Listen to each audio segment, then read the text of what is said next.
السلام عليكم ورحمة الله وبركاته يا أصدقائي.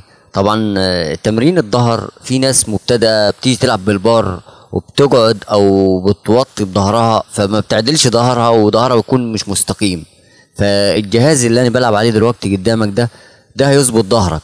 طبعا تمرين الظهر بالدمبل لازم تشد ظهرك كويس جدا عشان تقدر تظبط العضلة وخلي ظهرك دايما مستقيم.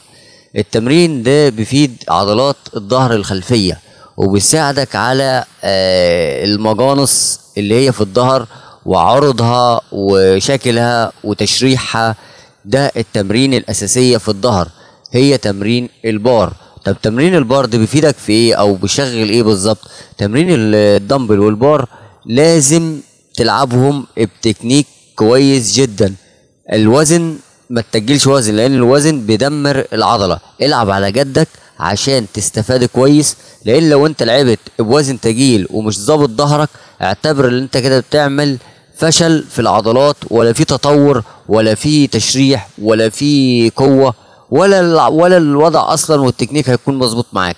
فانت لو مبتدئ العب بتكنيك كويس جدا. في الفيديو اللي انت شايفه قدامك ده في تكنيكات ظبطت معايا عضلات الظهر. طبعا انت مبتدئ العب بوزن خفيف واقعد على دكه زي كده عشان ظهرك يكون مستقيم لحد ما تتعود، وبعد كده ممكن تلعب عادي حر بالبار او بالدمبل هتلاقي ظهرك يكون مستقيم معاك. وده بيطور معك شكل الظهر من ورا وبيشغل معاك عضلات الظهر كويس جدا. وما تنساش تدعمنا وتعمل لنا لايك واشتراك عشان نقدم لك جديد في جديد ان شاء الله.